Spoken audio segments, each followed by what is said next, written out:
Everyone, welcome to my channel. I am Ashna Parveen. जब से round 2 का रिजल्ट आया है काउंसलिंग का, तब से सिर्फ मैं डॉक्यूमेंट्स को अरेंज करने में लगी हुई हूँ। सबके कॉपीज़ करवाना, जीरोक्स कॉपीज़, सबके एक्स्ट्रा कॉपीज़ रखना है, फ़ोटोज़ बनवाना, ये सब बहुत सारे काम हैं जो हमें करवाना पड़ रहा है। अब सीट अलॉटमेंट के बाद बच्चों के बीच में सबसे बड़ा डाउट जो रह रहा है वो ये है कि डॉक्यूमेंट्स कौन कौन से हमें चाहिए रिपोर्टिंग के टाइम पे। तो मैं आज आपके डाउट क्लियर कर दूंगी कि कौन कौन से डॉक्यूमेंट्स हमें चाहिए होंगे रिपोर्टिंग के टाइम पे।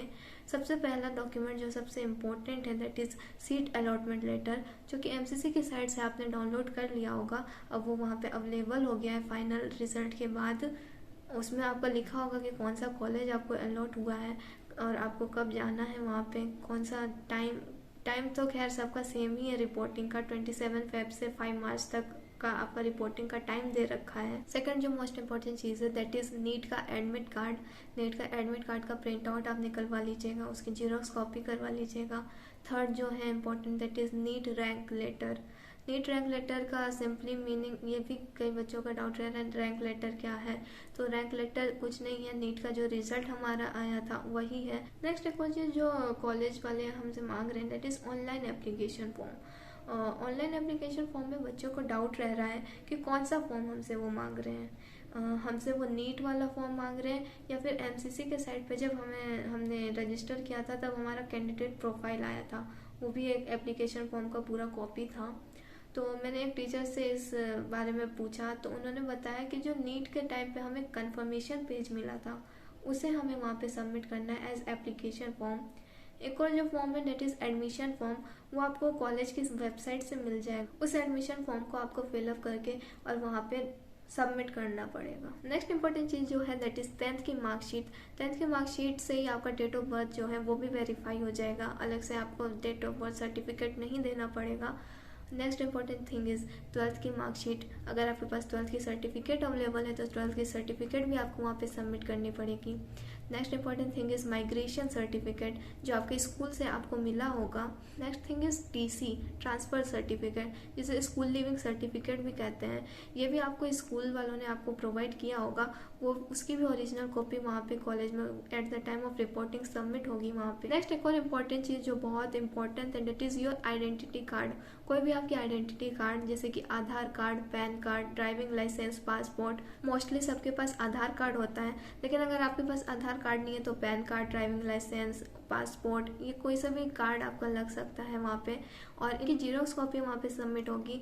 इसका जो ओरिजिनल कॉपी है वो वहाँ पे सबमिट नहीं होगा, वो आपको वहाँ से मिल जाएगा। एक और इम्पॉर्टेंट सर्टिफिकेट जो होता है that is gap certificate. Gap certificate सिर्फ ड्रॉपर्स के लिए होता है। मैंने जैसे फर्स्ट अटैम्प्ट दिया है तो मुझे गैप सर्टिफिकेट बनवाने की ज़रूरत नहीं है, क्योंकि मैंने 2021 में ही 12th भी किया है और फिर अब नेक्स्ट ईयर के एडमिशन के लिए मैं डायरेक्ट कॉलेज में जा रही हूँ।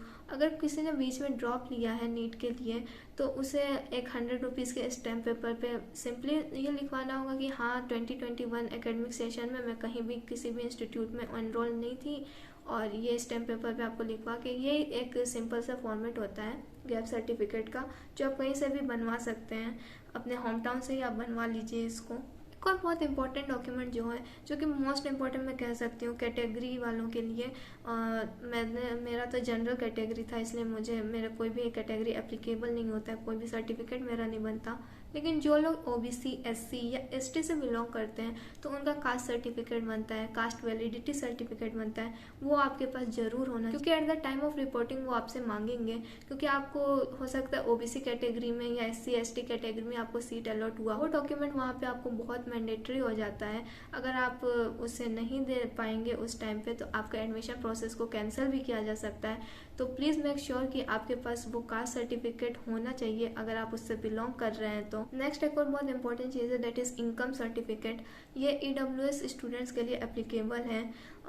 ईडब्ल्यूएस स्टूडेंट जो है उन्हें इनकम सर्टिफिकेट अपना वहाँ पे सबमिट करना होगा। और इम्पॉर्टेंट सर्टिफिकेट जो आपको बनवाना पड़ेगा that is medical fitness certificate.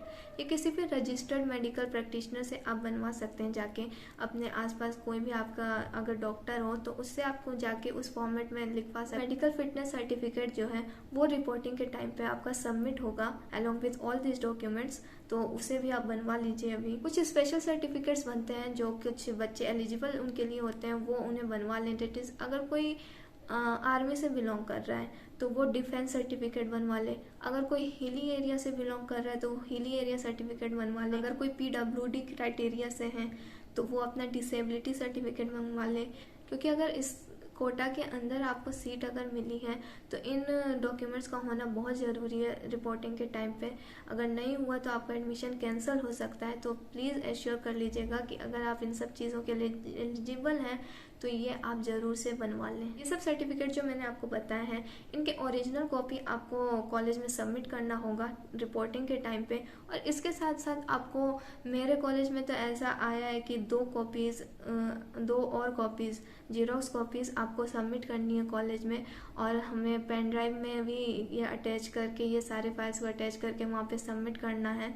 तो अगर आप अपने कॉलेज का भी देख लीजिएगा कि क्या आपको कैसे करना है, कितने जीरोक्स कॉपी देने हैं। ये सब डॉक्यूमेंट्स तो सबको देने हैं, बट कितने जीरोक्स कॉपी देना है और पेन ड्राइव में अटैच करके देना है कि नहीं देना है, ये आप ज़रूर एश्योर कर लीजिएगा। अगर आप किसी स्टेट में जा रहे हैं जहाँ पे बॉन्ड है तो बॉन्ड, सबसे बड़ा डाउट यह आ जाता है कि बॉन्ड हम कहाँ से बनवाएं, अपने होम टाउन से बनवाएं या जहाँ का कॉलेज है वहाँ से बनवाएं।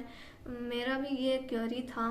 फिर मैंने एक टीचर से बात की, उनसे पूछा कि कैसे बनवाऊँ सर मैं। तो उन्होंने बताया कि आपका जो बॉन्ड है वो आपके एडमिशन के बाद ही बन पाएगा। उस कॉलेज के रेस्पेक्ट में आपका बॉन्ड तभी बन पाएगा जब आपका एडमिशन उस कॉलेज में हो जाएगा। तो अभी से उस बॉन्ड को बनवाने के उसमें मत रहिए, अभी से मत बनवाइए उस बॉन्ड को। और ऐसा ज़रूरी नहीं है कि आप सिर्फ उसी स्टेट से बनवाएं।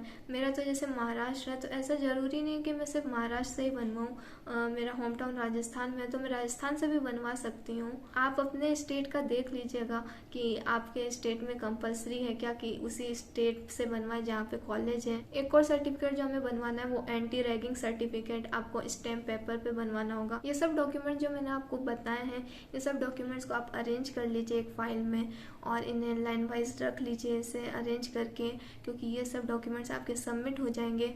और उसमें साफ साफ लिखा हुआ है कि अप टू क्लियरेंस, मेरे में तो ऐसा है कि बॉन्ड भी है, तो जब तक आप बॉन्ड सर्विस नहीं दे देते हैं तब तक आपको एक भी डॉक्यूमेंट नहीं मिले। तो आप अपने डॉक्यूमेंट सबमिट करने से पहले उसकी कॉपीज़ को ज़रूर रख लें, एक्स्ट्रा कॉपीज़ को, क्योंकि इन फ्यूचर आपको कभी काम पड़ सकता है और आपको वो देंगे नहीं कॉलेज वाले, उसमें स्ट्रिक्टली लिखा हुआ है। तो ये सब आप देख लीजिएगा। और ये सब कुछ डॉक्यूमेंट्स आपको सबमिट करने हैं रिपोर्टिंग के टाइम पे। आई होप मैंने आपके डाउट्स क्लियर कर दिए होंगे कि हमें कौन से डॉक्यूमेंट्स रिपोर्टिंग के टाइम पे चाहिए होंगे। मैंने भी इन सारे डॉक्यूमेंट्स को अरेंज कर लिया है और अब हम कुछ दिनों में निकलेंगे रिपोर्टिंग के लिए। फिर मैं आपको वहाँ पे दिखाऊंगी कि रिपोर्टिंग का क्या प्रोसीजर होता है, एडमिशन का क्या प्रोसीजर होता है, कैसे हमारा एडमिशन हो रहा है, कैसे हम रिपोर्ट कर रहे हैं वहाँ पे, और आपको IGMC नागपुर के बारे में भी दिखाऊंगी। अगर आपको मेरा वीडियो अच्छा लगे तो मेरे जर्नी में आप जुड़ जाइए, मेरे चैनल को सब्सक्राइब कर लीजिए और अगर आपको वीडियो अच्छा लगे तो इसे लाइक ज़रूर कीजिएगा। Thank you.